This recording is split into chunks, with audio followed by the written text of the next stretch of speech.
Boss, good morning. For today's video nga, ito na yung part 2 ng ating preparation day para sa pamimigay ng pagkain sa mga atletang Pangarap Elementary School, mga boss. Yan and si Boss Kyle, mga boss. So, check this out. Watch the video. Sana ma-inspired kayo at ma-motivate sa mga magulang na may kakayahan na mga tao, kahit di magulang, mga tropa, mga kaibigan, mga kapatid, na kahit papano may kakayahan sa buhay na kahit sa konti makapagbigay kayo sa mga bata, lalong lalo sa mga matatanda at may mga sakit. Maraming salamat, mga boss. Watch my video.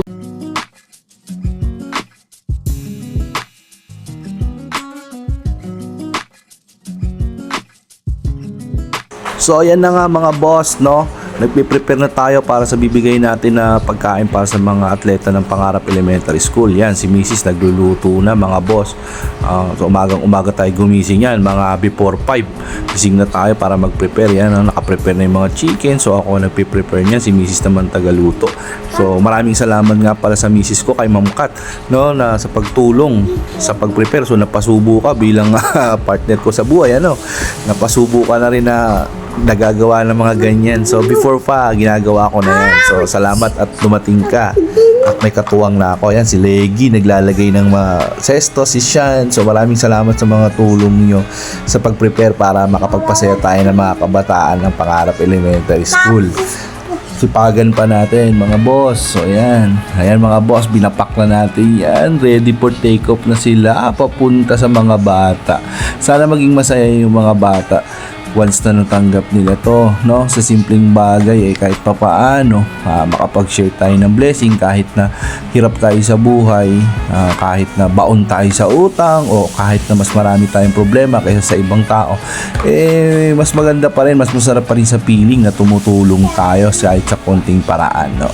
Lalong-lalo sa mga bata. Mahilig kasi talaga ako magpasaya ng mga bata noon pa, mga boss, dun sa lugar namin sa Chesa. Shoutout sa mga bata dyan. Kamusta kayo dyan? Sa mga nagtutuloy ng mga ginawa namin dyan, maraming salamat sa inyo. Pagbutihan nyo pa, mga boss. So ayan, mga boss, so ready for take off na tayo, mga boss. Abangan nyo na lang yung part 3 na mamimigay na tayo, mga boss. Sana makapasok tayo sa loob ng Pangarap. Sana papasukin tayo ng Guardia ni Araneta para makapamahagi pa rin tayo kahit pa paano na Thanksgiving natin, na mga pagkain or kung ano man ang gusto natin gawin dyan sa Pangarap na kinalakihan natin. Maraming salamat sa inyo, sa mga customer na bumibili at tumatangkilik sa aking munting negosyo, no? Sa mga order nyo, yan ang resulta ng pagbili nyo sa amin. So hindi pwedeng puro kita lang. So yan ang nagiging resulta na kahit papaano pag kumikita po ng konti ay naitutulong natin, na ibibigay natin sa mga kabataan, lalo sa mga may sakit. So hindi ko na pinopost yung mga ibang nabibigyan or something. Basta ang importante, si Papa God na lang ang bahala sa lahat. Maraming salamat po sa inyong lahat, sa mga nagtitiwala at sumusuporta. Thank you very much. Bye bye po.